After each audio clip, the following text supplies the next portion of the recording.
at the end, when the song's ending, the line that always gets me is, "And the three men I admire most, the Father, Son, and the Holy Ghost, they caught the last train for the coast the day the music died." That was unironically true. Like, one year, I literally knew like 30 girls by name, and I swear to God, every single one of them was gay. Hello everyone, welcome back to Jester and Prince. Today we're talking about American Pie. Now, why are we talking about American Pie? You wanted to talk about American Pie, I presume, because you think that it somehow it holds some sort of special significance, perhaps some literary significance on our little literary podcast that is worth talking about. I perhaps don't see eye to eye with you because I think, hot take alert, that American Pie is a little overrated. Yeah, but you keep talking about what American Pie actually means, and so I don't think you actually think that it has no literary meaning. I didn't say it has no literary. What? You said that I want to talk about it because I think it has literary content, and you're like, yeah. No. So I'm all I'm saying is, I think you want to talk about it because presumably it means something to you. When you first pitched it, I said, hey, I think American Pie, it certainly has meaning, but I think it's kind of overrated. And you pushed back heavily against that. And I think that any time that there is some discourse, we should let it play out. So yeah, so it seems like the focal point of our disagreement is over what the point of poetry and songs are. Because my stance on this is really that, like, the reason I like poetry and the reason I like things that are similar to poetry is because of poetry's defining feature, which is the vagueness of the words. And in the vagueness of words, you can insert a lot of different meanings. This is why I think reading the Torah and writing about it is so interesting to me, is because you can fit so many different interpretations in between the vagueness of the words and how they relate to each other. And so similarly, when you're writing about poetry, when you're thinking about poetry, the thing that I always found most appealing about it is inserting meaning wherever I want and wherever I can find it. So I assume the what draws you to American Pie is that it is quite there's quite a little bit of obscurity and sublimeness, and it's pretty easy to ascribe meaning to. And so I think because it is robust, because it's interesting, it's got this weird mythological quality to it, right. But still sort of uniquely American and grounded. You find it easy to insert your own meaning into the words. Right, and not only that. The author obviously deliberately meant his lyrics to be a metaphor for something. And so in his deliberate attempt to create metaphors, he also created the vagueness that supports the audience putting meaning into it however they want. And I personally have absolutely no regard whatsoever for what the author's intended meaning was. So whatever meaning I put onto it is, that's what I think is interesting about this poetry. Mm-hmm. Well, and you are certainly right in in talking about people putting meaning. I think there have been books written about what American Pie means. For a song that I think is relatively cut and dry, a lot of people like to ascribe what is he writing about, what are the meanings of these words. I think sometimes, though, especially for this era, songwriters didn't really care all that much about what people thought, like about people knowing what they thought. A lot of songwriters are coy about it. The Beatles famously would write nonsense songs because people were just so obsessed with figuring out what they meant. I Am the Walrus is like the perfect example of this. I think it is good to sort of disregard the meaning, like the author's intended meaning for these songs, because honestly, that was kind of the MO of the '60s. Yeah, no, and just like from a thought experiment perspective, if you have these nonsense songs, then the words are still there, and you can still like try to figure them out, even if the author intended absolutely nothing at all. I think there's also a tangential point here about music and poetry sort of having the goal of evoking certain emotions, and lyrics can be nonsensical but still sort of evoke a certain feeling. And if the song is able to evoke that feeling with nonsense lyrics effectively, then it kind of achieved its goal anyway. So it's kind of okay. And so all that to say, I think that American Pie is very overrated. I think it's not even Don McLean's best song. I think Vincent is a better song of his. And you know, it's funny you say that because Vincent's meaning is almost plain, despite its pretty lyrics. Here's my wrap with American Pie. American Pie, for all I want to talk about, is a song about the '60s. More specifically, I think it's about the music of the '60s and the rise of the Beatles. And my ace in the hole, if I ever want to have like a purely historical conversation about this, is that there was an unreleased, deleted verse. He says, "I stood there alone and afraid. I dropped to my knees and prayed and promised him everything I could give. If only he would make the music live, and he promised me it would live once more, but this time one would equal four." And I'm pretty sure that that's a bit of a line at the, you know, one and one is three from Come Together and the Fab Four and the Beatles, and then going from one Buddy Holly to, you know, one Beatle, Buddy Holly and the Crickets, to four, the four Beatles. You know, all of that, and then the rest of the songs, starting with, you know, the day the music died is the death of you know, Buddy Holly, the Big Bopper, and Richie Valens in a plane crash, and then going into Bob Dylan taking sort of the voice of the generation crown from Elvis Presley with the Jester sang for the King and Queen, and then, you know, after that, when Bob Dylan is in a cast, the Jester on the sidelines in a cast in reference to his motorcycle accident, and then it heads into, you know, the sergeants and the marching band on the field, the Sgt. Pepper's Lonely Hearts Club Band, and sort of the ascendance of the Beatles as one of the most artistically significant bands of all time, both making pop music and also making art music, and then talking about John Lennon reading a book on Marx, that sort of ascendance of the Beatles. Cool. There are lots of songs that are retrospectives on the '60s. I don't think that American Pie is necessarily a good one. What would you say is a good one? Like a Rolling Stone is probably the greatest one. Like a Rolling just because it's a little bit more out there, and it's also written in the middle of the '60s, which songs that I think are better are, you know, because the '60s were a generation with so much tumult in them. Right. I think that That's true. songs that sort of capture the '60s in their moment, rather than the '60s, work better as talking about it as a flashpoint moment than trying to give a retrospective. Like a Rolling Stone and Marvin Gaye's "What's Going On," I think are the two best songs to encapsulate the '60s, and I don't think it's a coincidence that they were written in the thick of it to talk about things that were currently going on and not doing kind of a reeling in the years retrospective. So I think that Well, I mean, it's kind of silly to criticize American Pie just for being a retrospective. I mean, it is intentionally a retrospective. If you just like feel don't the think it's that vibe good of of a the lyrics, it's retrospective, very though. like reminiscent. And I just like it's like I think that the whole Satan and religious motifs kind of go nowhere and get a little bit too overbearing. I think that while it's a catchy hook, Bye Bye Miss American Pie is ultimately nonsense, and I kind of don't feel anything from it. I think that some of its like metaphors lose the plot and or seem like they're reaching too much. Like, you know, like when every line is a reference to something, then some of the lines that aren't very clear references start to stick out like a sore thumb. The music is meh to me. I don't really think the instrumentation's all that great. You know, it's just a whole host of reasons why I think it's kind of an overrated song. I think the instrumentation's good. I think the simplicity of it is what gives it its like ritualistic character. Like, It's the first song I ever learned at the bass. It's the song that made me learn the bass. oh really? Yeah, remember in 6th grade when we were going to form a band and we said we're going to play American Pie? I do not remember that being in 6th grade. Or 7th grade? 7th grade is probably because I suggested. Yeah, you did. And then I went home and found my dad's old bass and that's looked cool. up a guitar tabs tab for the or the bass tabs on ultimateguitar.com for American Pie, and then that was the first song I learned. The second song I learned was Hotel California. That is very funny. That is a good tie-in to what I'm about to say. What are you about to say?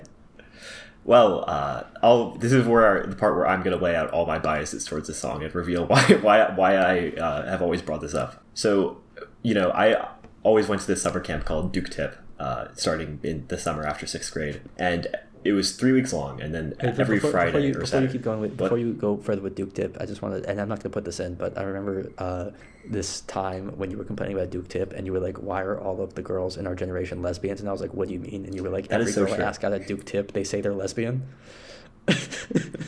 I mean, that was unironically true. Like, one year, No, I bro, literally they were knew just like 30 saying girls that by 'cause they name, didn't and like I you. swear to God, every single one of them was gay. They Like, I'm were not even just, kidding. They were just saying that because they did not. If it was one, I get it. Okay, there are like lesbians exist. They were No, saying they all that went to the because dances with each other. they didn't want to And fuck you, bro. yes, they did. Yes, they did. No, they didn't. Trust me. Yes, they did. Yes, they did. I am intimately familiar with someone who wants to fuck you, aka All right. Anyway, What was you I can saying? keep Duke Tip. You went to Duke Tip. Yeah. So every Friday or Saturday, we had dances. Okay, that everyone's recording forced to your go screen, by to, and there's a like 10 songs depending on. Are you where recording go. your screen? No. Just put in the old screen. No, it's listen. We haven't said anything good, so we should restart. What we've said so much is good. This is like the best. This is possibly we have not could have said gotten. anything good. No, we said so much. No. We're not restarting. Okay. You know, I'll put Shinofu in there instead. Yeah, please. I'm telling you, this is actually like 10 times better than I expected it would be. I'm just gonna put Peter Griffin. Yeah, honestly, slowly expanding and fading in Peter Griffin.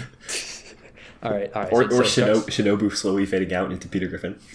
So, okay. So every Friday or Saturday, we would have these dances that everyone was forced to go to, and there was this list of like 10 songs depending on the location that you were at.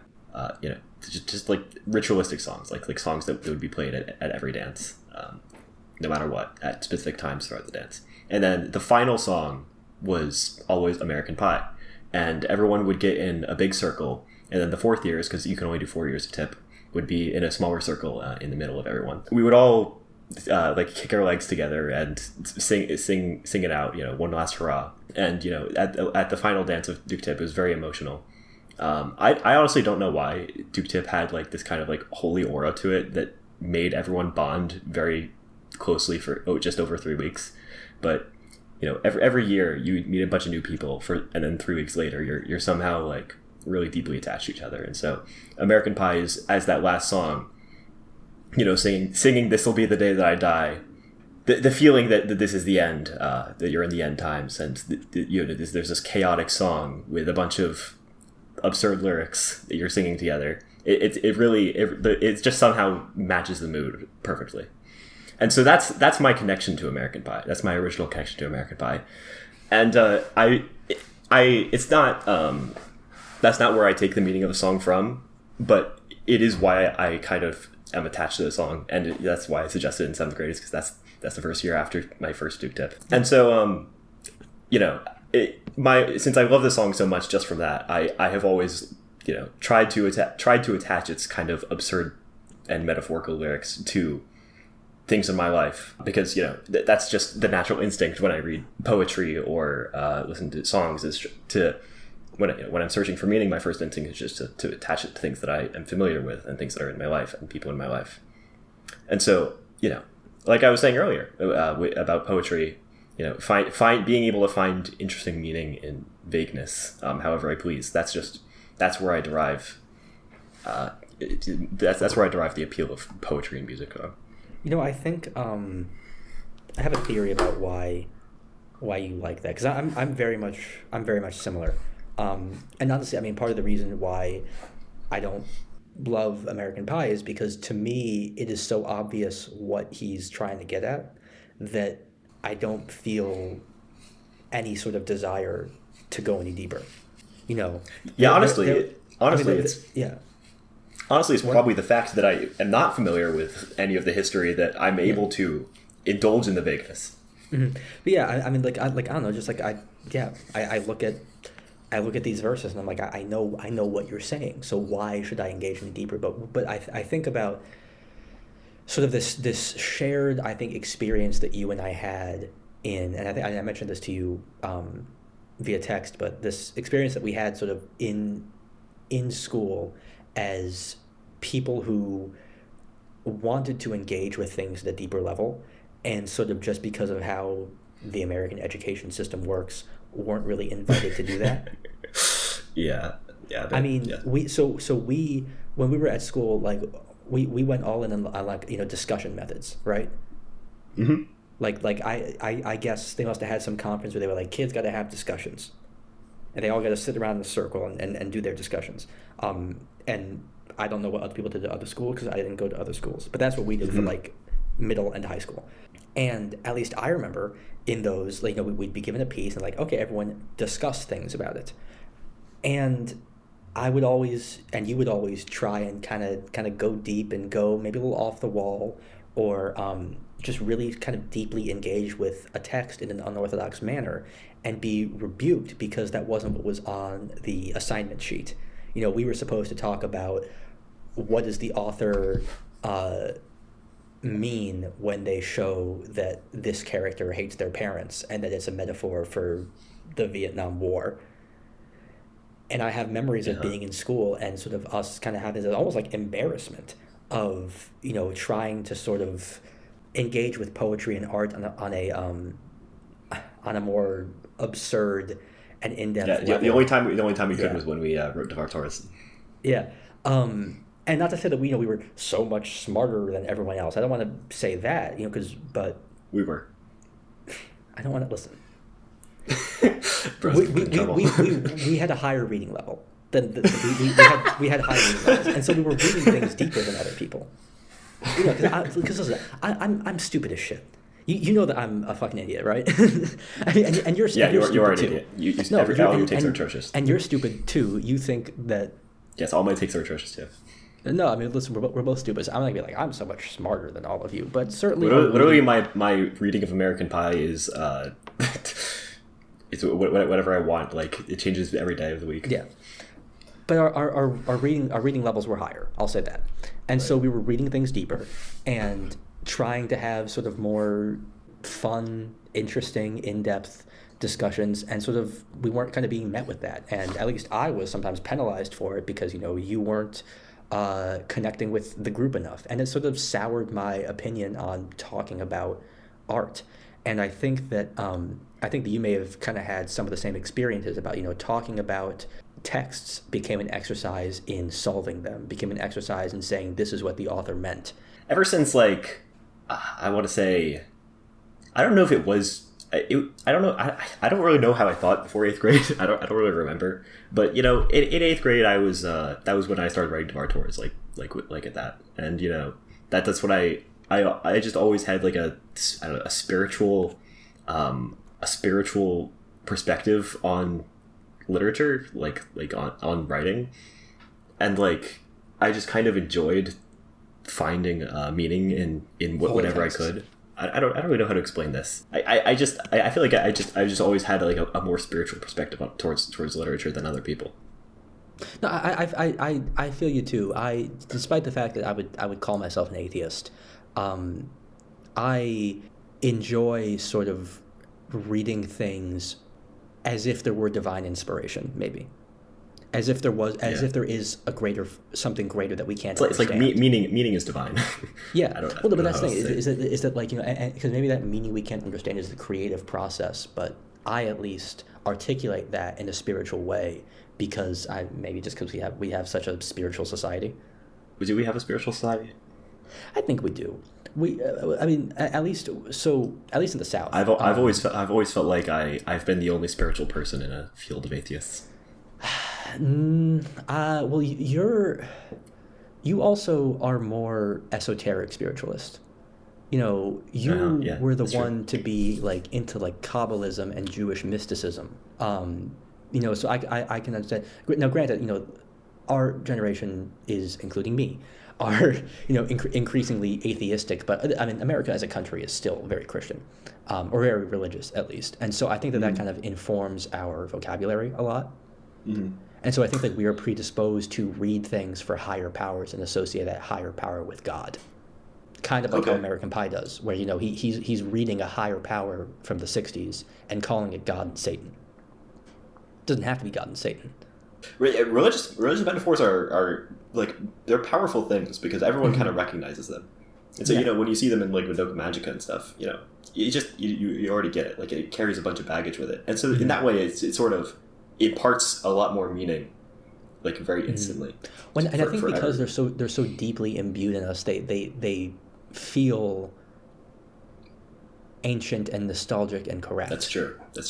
You know, even for me, who's not religious and didn't grow up that religious, religion is still one of the earliest things that I had a conception of. Right. Yeah. I mean, I think that's right. But I mean, yeah, all of that to say, I think that engaging with texts is something that you and I both like to do, and I think it's something that sometimes we aren't given enough opportunities to do, that we've had to carve out. That's why we're doing this. That's why we're doing this. Yeah, but I mean, we had to carve out our own niches to talk about things sort of in a way we wanted to talk about them. So, I don't know. With that said, you know, it's funny how like in school, whenever we have discussions over books, you and I would, I don't know, maybe you carried your conversations, but I would say like one thing like the entire discussion. Yeah. But of course, like, you know, I'd have a bunch of notes scribbled down inside my book, and it just feels like, you know, having a context in which like we both understand what we're talking about and can both like bring up crazy ideas and still being able to follow. I think that just is so freeing to like, you know, we can talk about it however we want. One of the sort of the roughest things. This is going to be the emotional episode.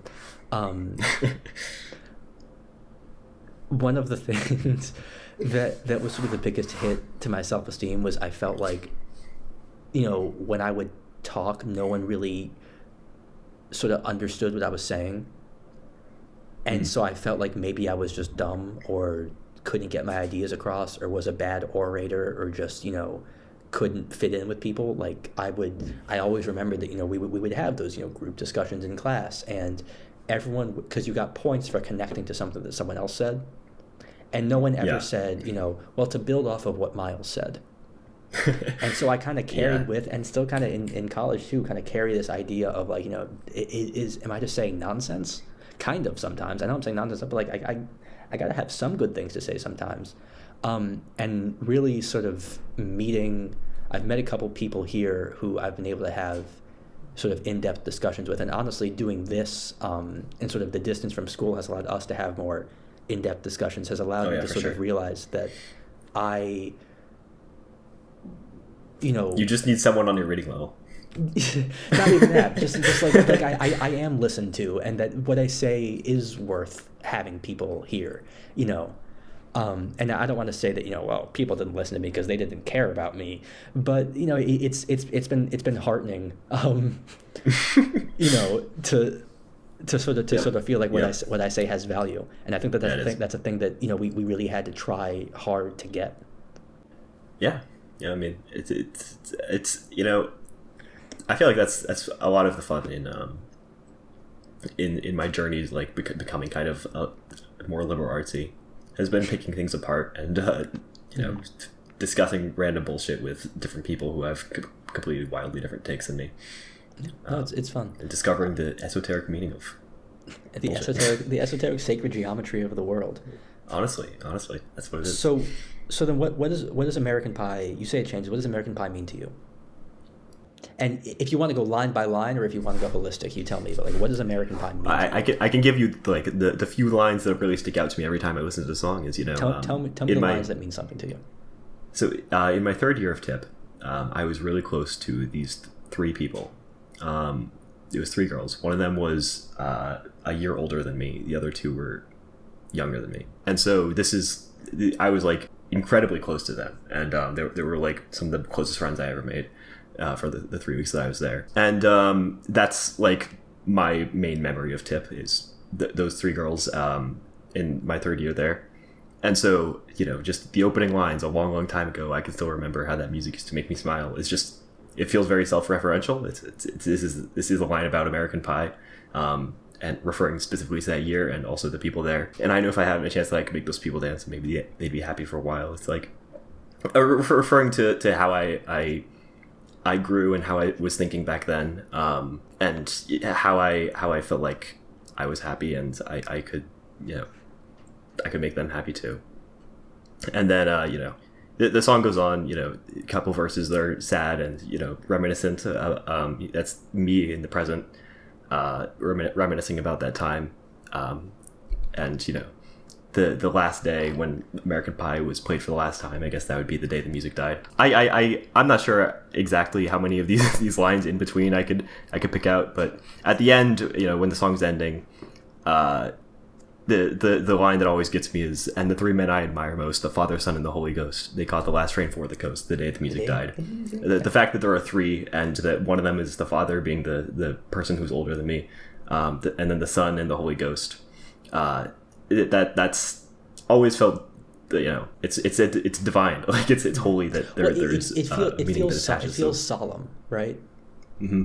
Even if these three people were not God, and even if the Father, and it's not the Trinity, the couching it in religious symbolism makes it feel serious, makes it feel like it has, that like there's something special and something. Yeah, it attaches a really holy aura to my memories of those three and that time. And this verse refers to them leaving and them leaving behind, and it has a very, very sentimental value to me. The song, particularly with reference to those three, and my time at TIP that year. Mm-hmm. That's the rough meaning. I would really have to think about it if you asked me any particular line in between. But I'm sure I could come up with something, some nonsense to attach it to my time there. So, some little event, some little person there. But that's where I get my meaning from it. Mm-hmm. It is those previous experiences that you had. Yeah, I mean, it's about my life. Like it's referring to people in my life and attaching a holy meaning to them. I guess because even though I talk about reading it for historical meaning, I don't think you have to stop there, right? I think you can take that as context and then say, okay, so what? It's like sort of when I evolved as like a history person from just saying did you know that the Battle of the Bulge happened in 1944 in Belgium to having cogent things to say about the nature of World War II. Right. It's like if you say ReZero is a deconstruction of the isekai genre, it's like, okay, and so what? Well, then you have to find the rhetorical point. You have to find the point. We did not find the rhetorical point in that episode. We didn't. But no, but yeah, even if it's a song about evolution of music in the 60s, I think the interesting part comes after that. It comes after you recognize that fact. It's what is it saying about but I'm trying to think what is it meaning to me. Does that mean? Oh, okay. And I think everyone likes to talk about what the author meant with a song, but I think at the end of the day, art exists whether the author existed or not. Mm-hmm. If the author if all the records of the song were gone, all the the documentation of its creation, everything we know about the author was completely wiped from history, then we would have nothing except the lyric itself. And I think that's how art should be treated no matter what. And that's where the fun starts. You're a big death of the author guy? I am a big death of the author guy, like 100%. Like the author has no meaning whatsoever. Because the art is right in front of me. The author's not here. I don't care. I guess when I remove sort of just reading it for historical context from American Pie, to me the song is about sort of that feeling of simultaneously kinship that you have when you've gone through an experience with a group of people, but also loneliness when you sort of seem to be the only one who's feeling it the way that you're feeling it. With American Pie being about the death of Buddy Holly, really. I mean, it's also Richie Valens and the Big Bopper, but Buddy Holly is the person who is the music that we're talking about. That can be any tragedy. There have been tragedies,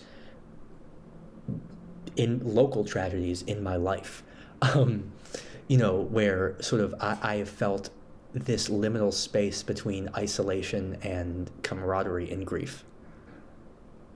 And American Pie, with its ambivalent retrospective of the 60s, talking about, sometimes saying, I watched him on the stage with my hands clenched in fists of rage, and other times, talking about how Bob Dylan's voice was one that came from you and me, but other than those outliers, really sort of just being neutral towards all these events that happened, being told in this sort of folkloric way. It really captures that feeling of just watching the world go by. I feel like it's being it's stuck. not. I don't feel like it's really passive. I feel like it's actually frantic. Like it's frantically trying to recover the memories of that time. No, I think it's a little different because it all centers on, on the day the music died and what was happening, but you're feeling, something like, and then we were all in one place, a generation lost in space. To me was kind of like it was supposed to imply a time skip, and now, for 10 years we've been on our own. There's kind of like a runaway. You're right, frantic, like a runaway train feeling to it. Where I'm not saying, I guess, that it's passive, that nothing's happening. Passive's the wrong word. I guess what I should be saying is like, it's the feeling. It's a feeling of having no control. It's a feeling of being forced into a bystander role because you can't do anything. Yeah, I agree with that. And that's the raw feeling that gets across to you no matter what. And then once you've recognized that feeling, that's when you start attaching it to things. And you attach it to history, and I attach it to my life. And not even history, they're both right. Yeah, I don't just attach it to history. I mean, I attach it to, I rated this history because that's what it's trying to do. But I don't know. That doesn't change the fact that I think the song's overrated.